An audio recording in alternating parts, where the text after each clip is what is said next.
Welcome back to Modern Love, the podcast where we explore the evolving landscape of relationships.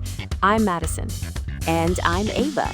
Today, we're diving into a topic that's gaining a lot of visibility, but is still widely misunderstood: open relationships. It really is. And I think a great place to start is why? What kind of situations might lead a couple to even consider opening their relationship? It's not usually a decision made on a whim. That's a great question. One of the most common reasons is a mismatch in libido. One partner has a significantly higher sex drive than the other. In a monogamous framework, that can lead to a lot of pressure and resentment. Right. Or it might not be about the quantity of sex, but the type. One person might be curious about exploring kinks or fetishes that their partner just isn't interested in. Exactly. And then there are life situations. A partner might have a chronic illness that limits their ability to be sexual, or a couple could be in a long-distance relationship for an extended period. And in those cases, opening the relationship can be a compassionate and practical solution, allowing both partners' needs to be met without betraying the core relationship. It's about creative problem solving. But that brings up another question. What does it truly mean to be open? It's such a broad umbrella term. Totally. It's not one size fits all. For one couple, open might mean strictly no strings attached sexual encounters with other people. No dates, no overnights, no emotional attachment. Right, but for another couple, it could be totally different. It might be okay to go on dates, form friendships, and spend extended time with other people, as long as the communication is there. Which leads us to what is arguably the most critical component for success: setting rules and boundaries. Oh, absolutely. This is non-negotiable. Without a clear, mutually agreed upon set of rules, you're just setting yourself up for disaster. So what are some common examples? I think a huge one for most people is about health. For instance, a rule might be you must always use barrier protection with any other sexual partner. That's a big one. Another common one relates to physical space. A rule could be no bringing other partners into our shared home, or more specifically, our shared bed. That makes sense. It protects the sanctity of the primary couple's space. Then there are rules about communication. Do we tell each other before a date, or is it okay to just share afterwards? That one is so important to define. Some couples even use a veto power rule, where one partner can ask the other to end an outside relationship if it's making them too uncomfortable. It can be controversial, but for some, it's a necessary safety net. Okay, but even with all these rules, there's the big green-eyed monster we have to talk about: jealousy. How on earth do people manage that?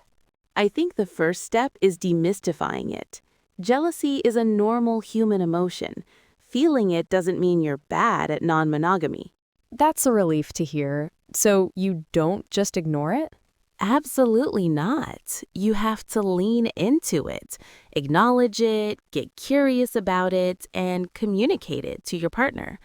Ask yourself, what am I actually afraid of right now? Usually, it's a fear of loss or a feeling of inadequacy. And when you talk it through, you can get reassurance and work on those insecurities together. I've also heard of this concept called compersion. Yes, it's essentially the opposite of jealousy, finding joy in your partner's joy and happiness with someone else. It's often seen as the ultimate goal in non-monogamy, but it's a skill that takes a lot of practice and emotional security to develop. So while we're defining things, let's clear up another point of confusion. What's the difference between an open relationship and polyamory? People use them interchangeably, but they aren't the same. They really aren't. Generally, an open relationship is one where a couple has a primary emotional and romantic commitment to each other, but they are open to sexual experiences outside that primary bond. Okay, so it's often hierarchical. There's a clear primary relationship. Exactly. Polyamory, on the other hand, comes from the Greek poly for many and Latin amor for love. It's about having multiple loving, intentional, and often long-term relationships at the same time. The focus is on love and emotional connection, not just sex. That distinction is so important, and it all falls under the umbrella of ethical non-monogamy.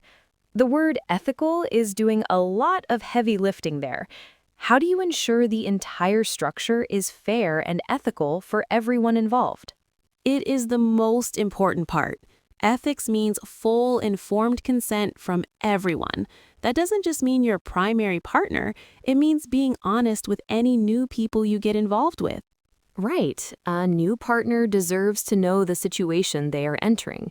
They need to know about your primary partner, the rules you have, and your availability. They are not just an accessory to your relationship. Exactly. Treating everyone with respect and dignity is the core of being ethical. It also means constant communication and being willing to reevaluate your rules and agreements as feelings and situations change. Regular check-ins are vital. Wow, we have covered so much ground, from the why and what to rules, jealousy, and the ethics of it all. It's clear that this requires a massive amount of self-awareness and communication. It really does. And what's so fascinating is how these ideas are shaped by the culture we live in.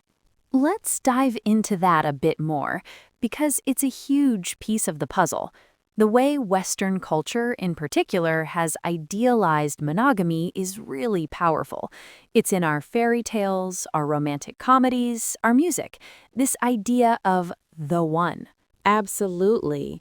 This narrative of the one implies that love is a zero-sum game. If you love one person, you can't possibly have romantic feelings for another without it diminishing the first love. It's a scarcity model of love. That's a perfect way to put it, a scarcity model. And it's so ingrained that many people have never even thought to question it. Polyamory, in contrast, operates on an abundance model, the idea that love isn't a finite resource. You can love your second child just as much as your first, and then new deep friendship doesn't make your old friendships less valuable. And that's a beautiful and radical idea in a society that's so focused on ownership and relationships. But it's not just Western culture. Many societies have strong traditions of monogamy, often tied to religion, inheritance, and social stability. That's true, but what's fascinating is seeing how different cultures navigate these deep-seated traditions. For example, some parts of Europe, like Berlin or Amsterdam, have much more visible non-monogamous communities than many places in the United States. There's a greater cultural acceptance of alternative lifestyles. But let's go back to the reasons for opening up a relationship. We've talked about mismatched libidos and exploring kinks, but what about personal growth? For some people, it's about challenging their own insecurities and possessiveness. That's a really advanced and often misunderstood reason. It's the idea of using the relationship structure itself as a tool for self-improvement.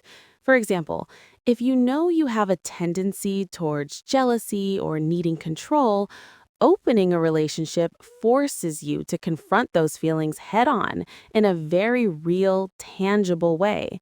You can't just ignore them. Right. It forces you to ask, is this jealousy coming from a real threat to my relationship? Or is it coming from my own ego and my fear of not being the best or the most important?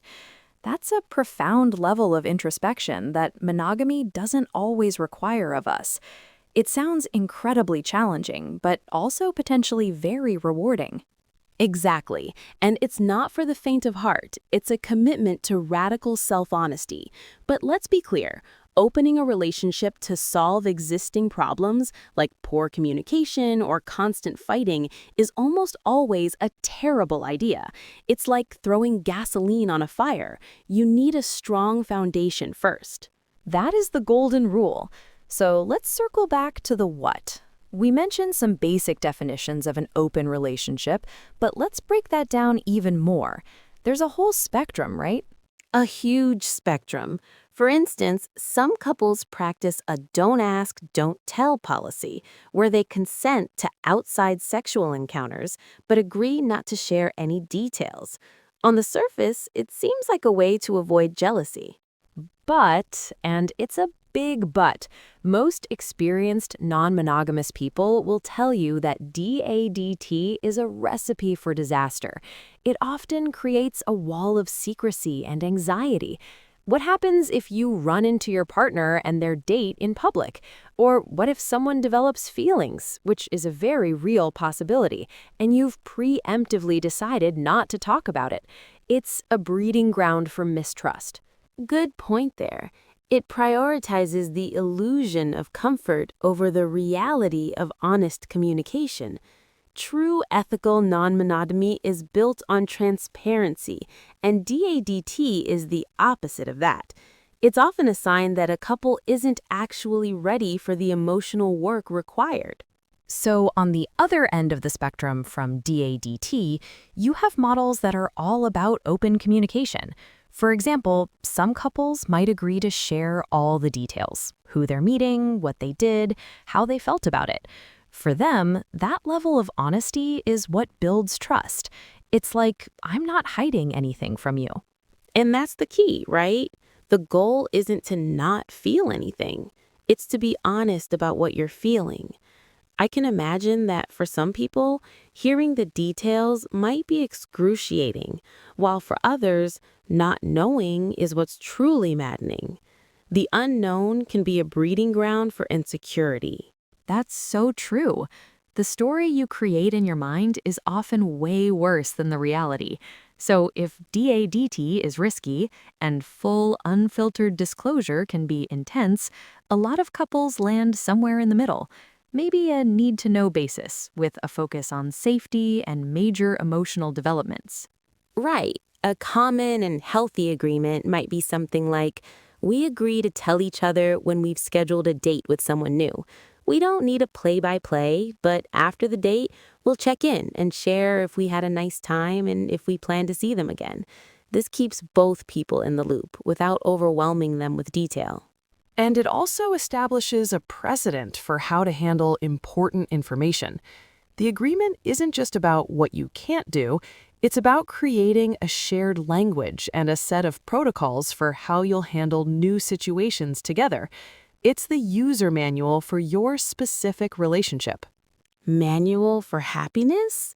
And I think calling it a user manual or a relationship agreement is so much healthier than calling them rules.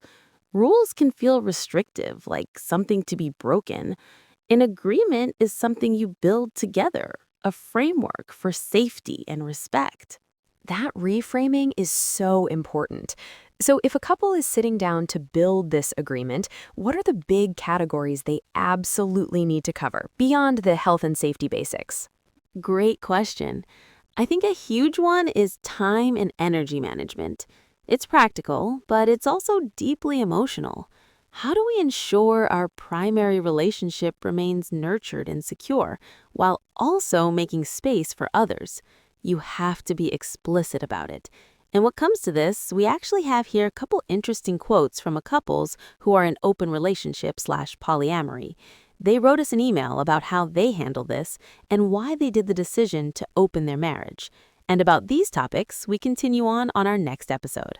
This gets really interesting. Feeling bad to end this podcast here, but it's a good cliffhanger for our listeners around the World Wide Web. Thanks you for listening us, and let's dig into the topics of real people's problem solving on the line of open relationships and polyamory in next episode.